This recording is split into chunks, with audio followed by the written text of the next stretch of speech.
ओम शांति। अजय जी मुझे तारीख़ 22/2/2026 अव्यक्त बापदादा जो डिवाइस कोर्स 5/2/2009 सेवा कंदे डबल लाइट स्थिति द्वारा फ़रिश्तेपन जी अवस्था में रहो अशरीरी ठहण जो अभ्यास करो। अॼु बापदादा चारों ओर जे ॿारनि जा 3 रूप ॾिसनि था।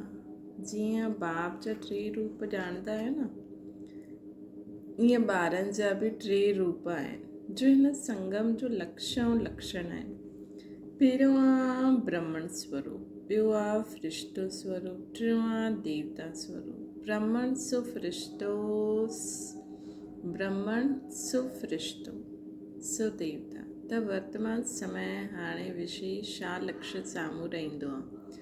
श्री फ़रिश्तो ठहण जे बिना देवता न ठही सघंदा। त वर्तमान समय ऐं स्वयं जे पुरुषार्थ प्रमाण हाणे लक्ष्य इहो ई आहे कि असांखे फ़रिश्तो ठहिणो आहे। संगम युग जो संपन्न स्वरूप फ़रिश्तो सो देवता ठहिणो आहे। फ़रिश्ते जी परिभाषा ॼाणंदा बि आहियो। फ़रिश्तो अर्थात पुराणी दुनिया जे संबंध संस्कार संकल्पनि सां हल्को।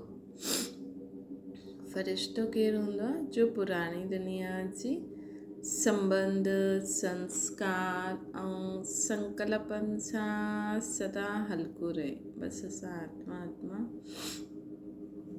सभिनि खे ब्लेसिंग ॾियण वारो। बसि पुराणे संस्कार सभिनि में हल्को, सिर्फ़ु पंहिंजे स्वभाव संस्कार न, संसार सां न, लेकिन फ़रिश्तो अर्थात सर्व जे संबंध में ईंदे हुए सर्व जे स्वभाव संस्कार में हल्कोपन। हिन हल्केपन जी निशानी छा आहे? उहो फ़रिश्तो आत्मा सर्व जा प्यारा हूंदा। कोई जा प्यारा न हूंदा, जेका सदा हल्को रहंदा। मतिलबु कंहिंजो कहिड़ो बि स्वभाव संस्कार आहे, सदा सोचो सभु ठीकु थी वेंदा, सभिनि खे प्यार सां हलाईंदा, प्लस सभिनि जे लाइ शुभ भावना बि रखंदा कि सभु ठीकु थी वेंदा, सभु सुठा आहिनि, सुठा थी वेंदा। त हिन रीति सभिनि में हल्को,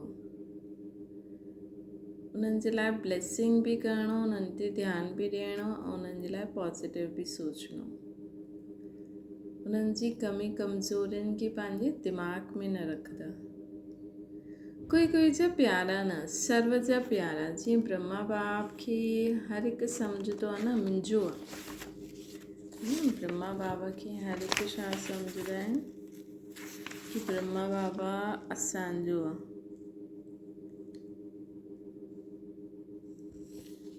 त बाबा असांखे चवनि था ईअं तव्हांखे बि सम्झनि कि इहे सभिनि जा आहिनि, इहे असांजा आहिनि। ईअं तव्हांखे बि सम्झनि कि इहे असांजा आहिनि। मुंहिंजो ईअं फ़रिश्तो अर्थात सर्व जो प्रिय। कई बार सोचदा आहिनि कि ब्रह्मा बाबा त ब्रह्मा ई हुया, लेकिन तव्हां सभिनि आप समान ब्रह्मण आत्माउनि में ॾिठो कि तव्हां सभिनि जी प्यारी दादी, जंहिंखे सभी प्यार सां अनुभव कंदा हुया कि हीअ मुंहिंजी दादी आहे। सर्व तरफ़ स्वभाव संस्कार ऐं हिन पुराणे संसार में रहंदे न्यारी ऐं प्यारी हुई। सभु हक़ सां चईंदा आहिनि असांजी दादी। त कारण छा हुयो? स्वयं स्वभाव संस्कार में हल्का हुया, सभिनि खे मुंहिंजेपन जो अनुभव कराईंदा हुया। त एग्ज़ाम्पल रहिया न जगदम्बा जो बि ॾिसो। लेकिन कई सोचदा आहिनि उहा त जगदम्बा हुई, लेकिन दादी तव्हां ब्राह्मण परिवार में जीअं साथी हुई न, है न? त लेकिन दादी तव्हां ब्राह्मण परिवार में जी साथी हुई। उन्हनि सां अगरि पुछो, पुरुषार्थ ॿुधंदा व पुछंदा त उन्हनि जे मुख सां सदैव हिकु ई शब्द रहियो कि हाणे कर्मातीत ठहिणो आहे। कर्मातीत ठहिण जी लग्न में ॿियनि खे बि इहे ई शब्द बार बार यादि दिलाईंदा हुया। त हर ब्राह्मण जो हाणे लक्ष्य ऐं लक्षण विशेष इहे ई रहणो खपे। आहे बि लेकिन नंबरवार आहे। त हाणे सभिनि जो लक्ष्य ऐं लक्षण छा हुजणो खपे कि बसि हाणे कर्मातीत ठहिणो आहे। आए भी बाबा चवनि था लेकिन नंबर वारा त हाणे समान स्थिति मतिलबु सभु हिकु ई संकल्प करो कि बसि हाणे परिवर्तन थी वञे, असां सभु संपन्न संपूर्ण थी वञूं, पूरी राजधानी स्थापना थी वञे ऐं असां सभु कर्मातीत थी वञूं, सभिनि खे मुक्ति जीवन मुक्ति जो वरसो मिली वञे। यही लग्न हुजे हाणे फ़रिश्तो ठहिणो आहे। फ़रिश्तो अर्थात हिन देह ऐं साकार देह सां न्यारो, सदा लाइट जी देहधारी। फ़रिश्तो अर्थात हिन कर्मेंद्रियनि जो राजा। बाप दादा पहिरियों बि ॿुधायो हुई कि सॼी सृष्टि जे अंदरि हिकु ई बाप दादा आहिनि जो फ़लक सां चईंदा आहिनि कि मुंहिंजो हिकु हिकु ॿार राजा ॿार आहे, स्वराज्य अधिकारी आहे न। त फ़रिश्तो अर्थात स्वराज्य अधिकारी, अहिड़ो स्वराज्य अधिकारी आत्मा लाइट जे ताज़ रूप धारी। कोई भी ईअं लाइट जे डबल हल्केपन जी स्थिति में स्थित थी करे अगरि कोई सां बि मिलंदा आहिनि त उन्हनि जे मस्तक ते आत्मा ज्योति जो भान हलंदे फिरंदे ॾेखारे में ॾींदो। बाबा चवनि था जे कोई भी लाइट जे डबल हल्केपन जी स्थिति में सिद्ध थी करे कोई खे बि मिलंदा आहिनि त उन्हनि जे मस्तक में आत्मा ज्योति जो भान हलंदे फिरंदे ॾेखारे में ॾींदो। हाणे इहो पुरुषार्थ जो लक्षण सदा इमर्ज रखो। जीअं ब्रह्मा बाप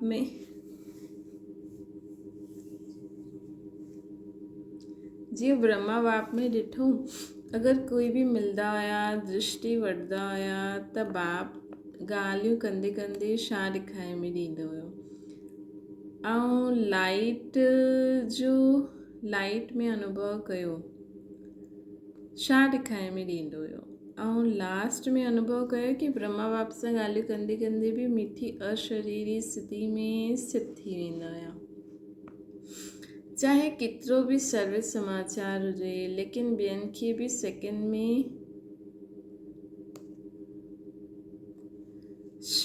अशरीरीपन जो अनुभव कराईंदा रहिया न। ॿियो कोई भी मुरली में चेक करो त बार बार मां अशरीरी आत्मा आहियां, है न। आत्मा जो पाठ हिकु ही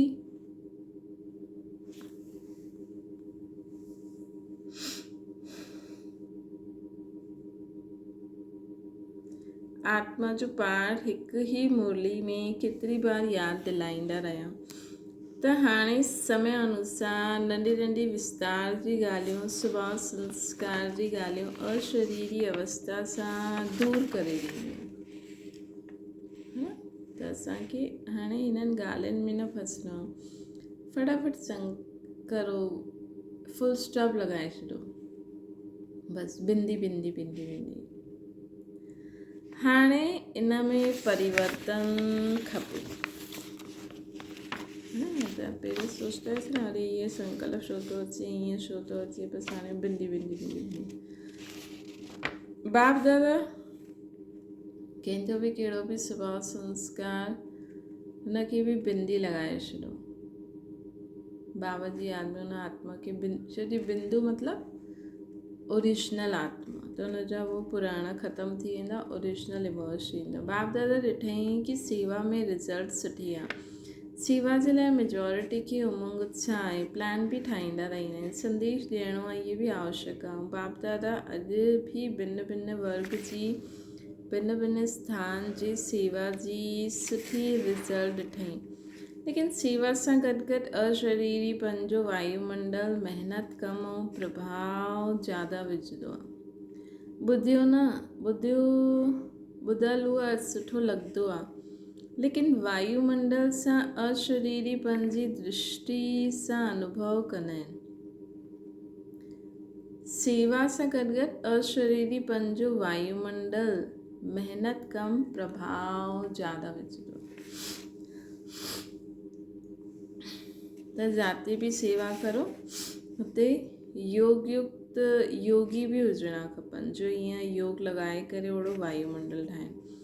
ॿुधल उहो सुठो बि लॻंदो आहे, लेकिन वायुमंडल सां अशरीरीपन जी दृष्टि सां अनुभव कंदा आहिनि ऐं अनुभव भुलंदो न आहे, उहो छाप लॻी वेंदी आहे, है न। ॾिसो कंहिं बि टिकाणे मंदरु धार्मिक स्थान ते बि माण्हू वेंदा आहिनि, भले हुते कुझु ॿुधी न चवनि, कुझु न, बसि चवंदा आहिनि कि हा बसि असांखे न हुते शांती ॾाढी मिली, वायुमंडल ॾाढो सुठो हुयो, छा ॿुधियो पतो न आहे, पर उहा शांती जो मिलंदी आहे न, आत्मा जा संकल्प स्टॉप थी वेंदा आहिनि, पॉज़िटिव एनर्जी प्योरिटी मिलंदी आहे न, त उहा आत्मा खे उहा छाप लॻी वेंदी आहे। त बाबा इहे था चवनि, बाबा चवनि था त फ़रिश्तेपन जी धुन हाणे सेवा में विशेष एडिशन करो, कोई न कोई शांती जो, ख़ुशी जो, सुख जो, आत्मिक प्रेम जो अनुभव करायो। चलन में प्यार प्रेम ॿियो जो ख़ातिरी कंदा आहियो संबंध सां, परिवार सां, उहो त अनुभव करे वेंदा आहिनि, लेकिन अतीन्द्रिय सुख जी फीलिंग, शांति जो रूहानी नशो हाणे वायुमंडल ऐं वाइब्रेशन द्वारा विशेष अटेंशन में रखो, है न। अतीन्द्रिय सुख जी फीलिंग, शांति जो रूहानी नशो हाणे वायुमंडल ऐं वाइब्रेशन द्वारा विशेष अटेंशन में रखो। अतीन्द्रिय सुख जी फीलिंग, शांति जो रूहानी नशो विशेष अनुभव करायो, कोई ना कोई अनुभव करायो, जीअं सिस्टम में प्रभावित थी करे वेंदा आहिनि न, इहे सिस्टम परिवार जे प्यार जी ॿियो किथे बि न मिलंदी आहे, इहा हाणे कोई न कोई शक्ति जो, कोई न कोई प्राप्ति जो अनुभव करे वञनि उहा आत्मा ई। हाणे 72 वर्ष पूरा थिया, हाणे त 90 वर्ष थिया, हिन समय जी रिज़ल्ट में छा ॾिठो, महिनत कई, लेकिन हाणे ताईं ब्रह्म कुमारियूं कमु करनि थियूं, ब्रह्म कुमारियुनि जो ज्ञान सुठो आहे, लेकिन ॾियण वारो केरु, हलाइण वारो केरु, ॾियण वारो केरु, हलाइण वारो केरु, सोर्स केरु आहे। तव्हां सभिनि सां बाबा शब्द ॿुधी करे चईंदा बि आहिनि बाबा इन्हनि जो आहे, लेकिन मुंहिंजो उहो ई बाबा आहे, बाप जी प्रत्यक्षता हाणे गुप्त रूप में आहे, बाबा बाबा चईंदा आहिनि, लेकिन मुंहिंजो बाबा, मां बाबा जो, बाबा मुंहिंजो, इहे कोटनि में कोई जे मुख सां निकिरंदो आहे। बाबा चवनि था कि ईअं सम्झंदा आहिनि, बाबा बाबा बि चईंदा आहिनि, लेकिन मुंहिंजो इहो ई बाबा आहे, बाबा जी प्रत्यक्षता हाणे गुप्त रूप में आहे, बाबा बाबा चईंदा आहिनि, लेकिन मुंहिंजो बाबा आहे, मुंहिंजो बि बाबा आहे, मतिलबु बाबा मुंहिंजो आहे, मां बाबा जो आहे, बाबा मुंहिंजो आहे, इहे कोटनि में कोई जे मुख सां निकिरंदो आहे।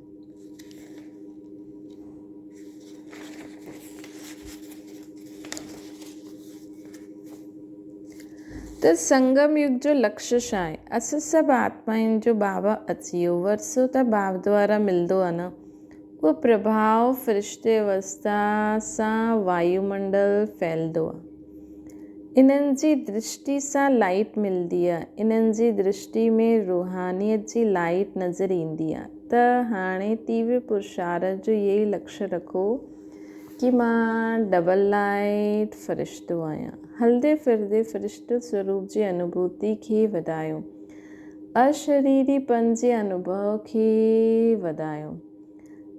फ़रिश्तेपन जी स्थिति सां छा थींदो, उन्हनि खे अनुभव थींदो।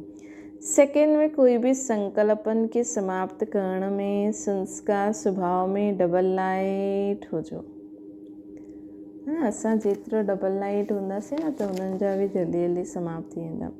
कई ॿार चईंदा आहिनि असां त हल्का रहंदा आहियूं, लेकिन असांखे ॿियो ॼाणंदा न आहिनि, लेकिन अहिड़ी डबल लाइट फ़रिश्तो हुजे त डबल लाइट जी लाइट छा छिपी सघंदी आहे, नंढी सी स्थूल लाइट सर्च टॉर्च हुजे या माचिस जी तीली हुजे, लाइट किथे बि जल्दी छिपंदी न आहे, त इहे रूहानी लाइट आहे। त पंहिंजे वायुमंडल सां उन्हनि खे अनुभव करायो कि मां केरु, चाहे जगदम्बा चाहे दादी, चई न की मूंखे ॼाणंदा न आहिनि, चाहे जगदम्बा चाहे दादी चयनि की मूंखे ॼाणंदा न आहिनि।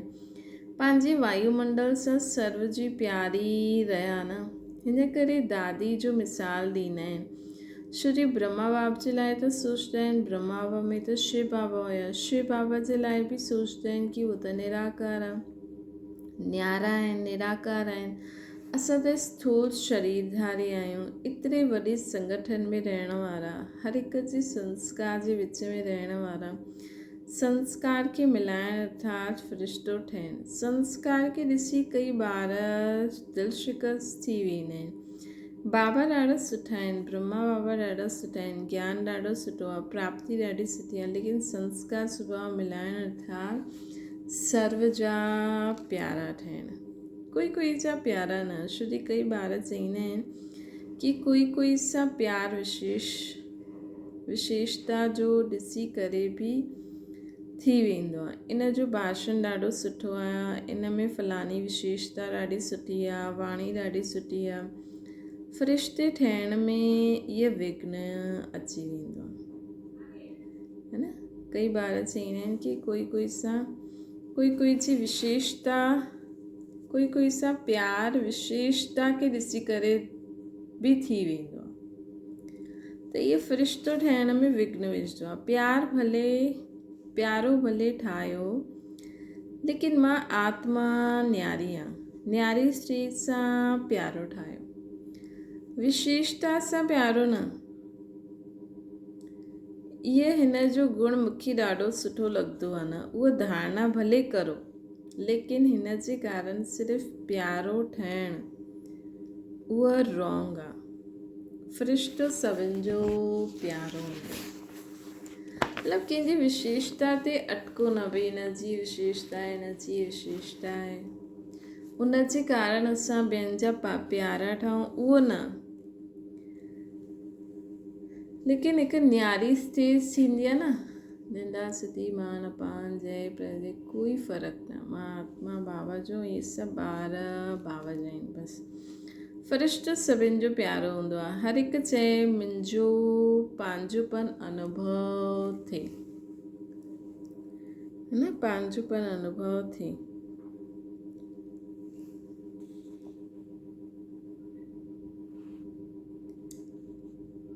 ईअं फ़रिश्तो अवस्था में विघ्न ॿ चीज पवंदियूं आहिनि।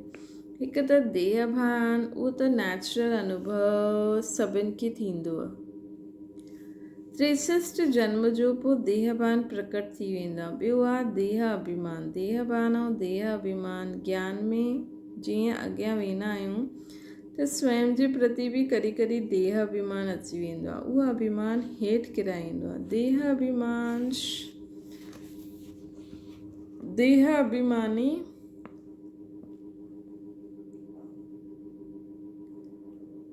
छा ईंदो आहे, देह अभिमान छा ईंदो आहे, जो बि कोई विशेषता आहे न, हुन विशेषता जे कारण अभिमान रहंदो आहे। मां कोई कम न आहियां, मुंहिंजो भाषण सभिनि खे पसंदि ईंदो आहे, मुंहिंजी सेवा जो प्रभाव पवंदो आहे, कोई बि कला, मुंहिंजी हैंडलिंग ॾाढी सुठी आहे, मुंहिंजो कोर्स कराइणु ॾाढो सुठो आहे, कोई न कोई ज्ञान में अॻियां वधण में, सेवा में अॻियां वधण में इहा अभिमान पंहिंजे प्रति बि ईंदो आहे। ॿियनि जे गुण या कला या विशेषता जे प्रति बि प्यार थी वेंदो आहे। ख़ुदि जे मथां अभिमान हूंदो आहे, ॿियनि जे मथां बि प्यार थी वेंदो आहे। त ॾिसो, शिव बाबा त सागर आहिनि, शिव बाबा असां आत्माउनि में इहा विशेषता भरी अथई, है न। त इहा भले ई चओ कि हा बाबा मूंखे इहा विशेषता ॾिनी अथई, हिन विशेषता द्वारा बाबा इहे मूंखां कराइनि था, बसि ख़तमु ॻाल्हि। यादि केरु ईंदो आहे, बाबा चवनि था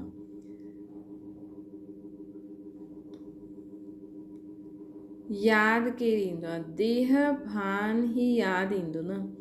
फलानो बुद्धि जो ॾाढो सुठो आहे, मुंहिंजी हैंडलिंग ॾाढी सुठी आहे, या इहा अभिमान सेवा व पुरुषार्थ में अॻियां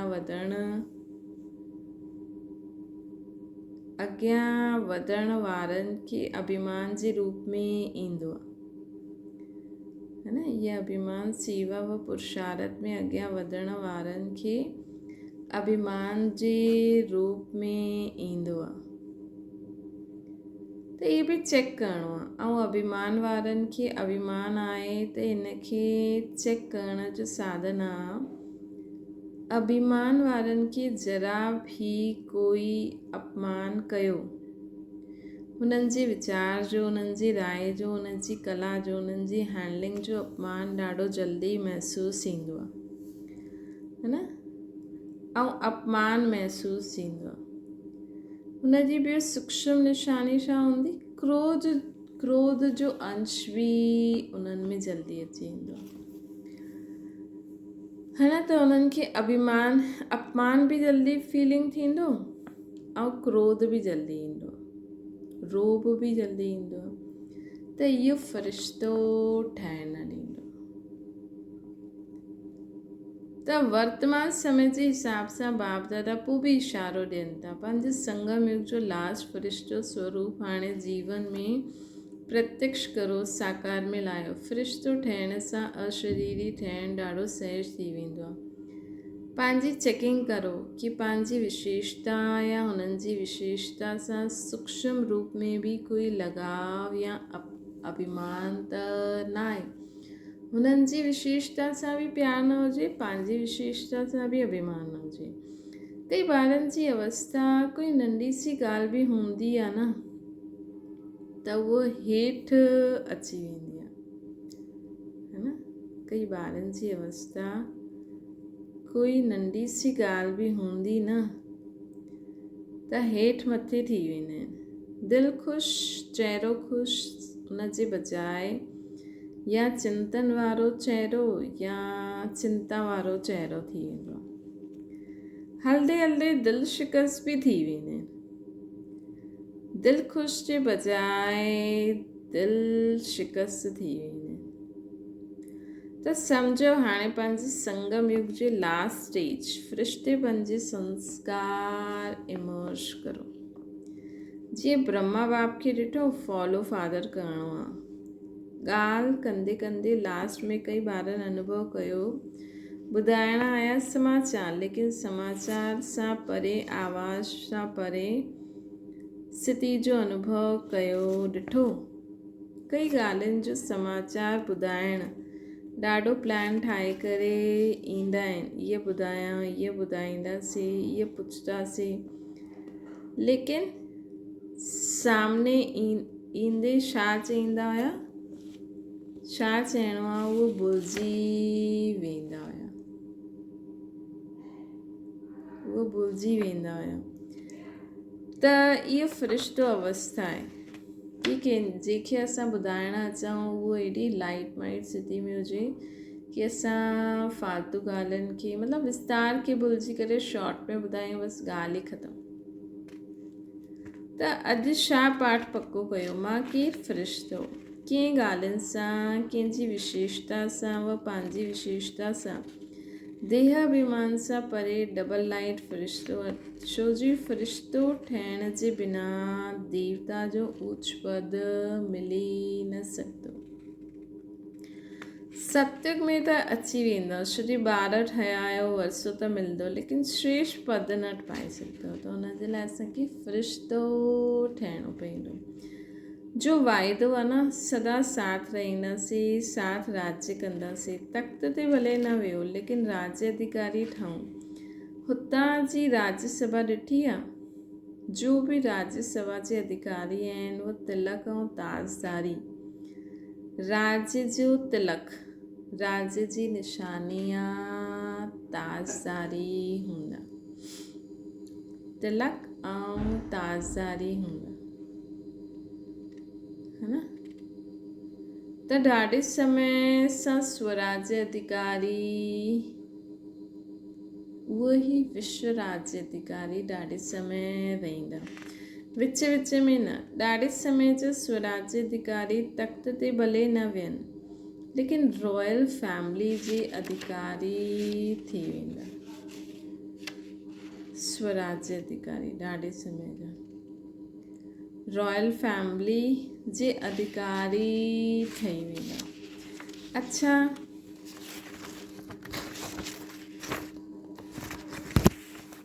अॼु जो पहिरीं वारी आया आहिनि उहो थियो। अच्छा पौणो सभा त उथी हुई। अच्छा जो बि पहिरीं वारी आया आहिनि उन्हनि सभिनि खे बाप सां साकार में मिलण जी पहिरीं वारी जी जनम जी मुबारक हुजे। बाप दादा जो सभी आए हुए ॿारनि खे यही वरदान आहे कि भले लेट आयो लेकिन टू लेट। लेकिन नए ॿारनि जे प्रति हिकु विशेष वरदान आहे कि कॾहिं बि संकल्प न करिणो आहे कि असां अॻियां कीअं वञी सघंदा आहियूं। टू लेट अचण वारनि खे हाणे त लेट आया आहियो, टू लेट न आया आहियो। हाणे त टू लेट जो बोर्ड बि लॻी वियो हूंदो। हाणे तव्हां सभिनि खे विशेष बाप दादा ऐं निमित ठहियल हुआ ब्रह्मण परिवार जे भाउ भेणनि जी विशेष सहयोग जी भावना आहे कि अगरि तव्हां थोरो समय जो हिकु सेकेंड खे सफ़र करण जो, छो जी थोरे समय में ॾाढो पाइणो आहे न, हिकु सेकेंड बि व्यर्थ न गवाइणो आहे। कर्म योगी ठही करे हलणो आहे, कर्म न छॾिणो आहे, लेकिन कर्म में योग ऐड कंदे कर्म और योग जो बैलेंस रखणो। त बैलेंस रखण वारनि खे ब्लेसिंग एक्स्ट्रा मिली वेंदी।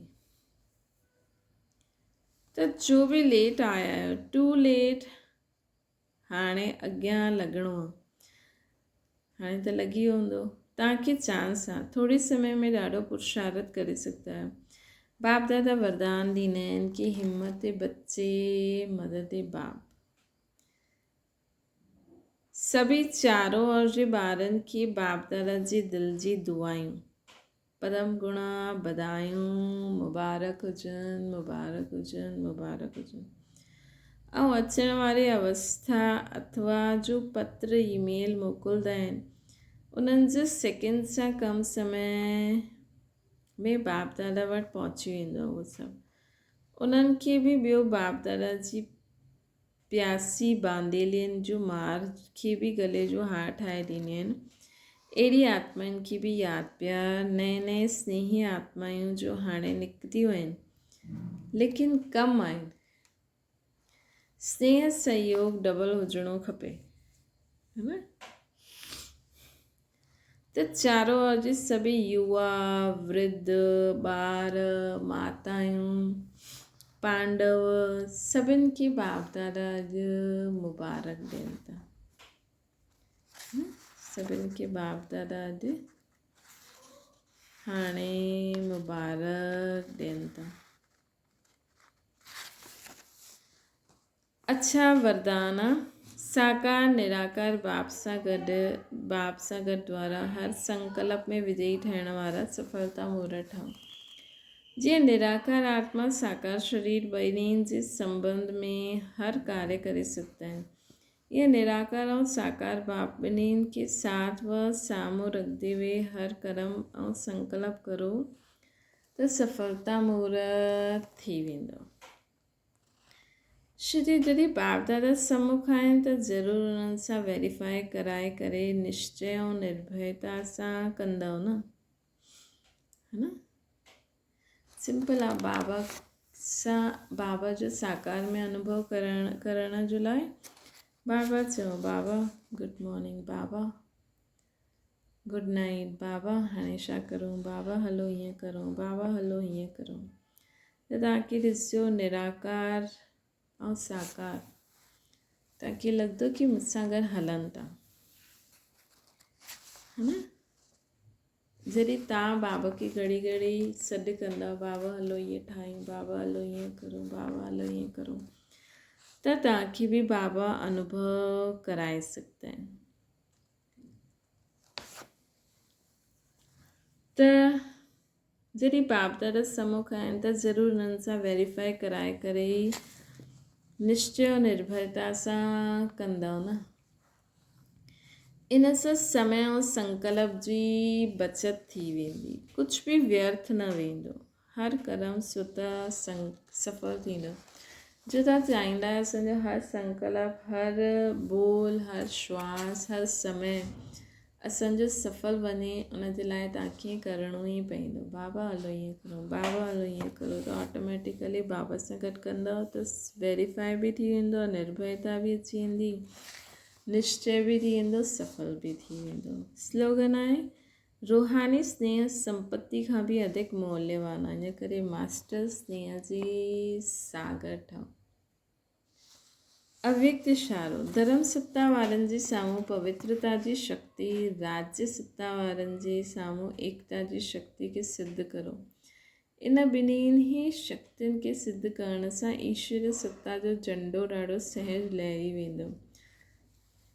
हाणे इन ॿिन्हिनि जी तरफ़ विशेष अटेंशन खपे, पवित्रता जी शक्ति ऐं एकता जी शक्ति। जेतिरो प्योरिटी ऐं यूनिटी जी शक्ति सां उन्हनि जे समीप संपर्क में ईंदा रहंदा, ओतिरो उहा स्वयं ई पंहिंजो वर्णन करणु लॻंदा।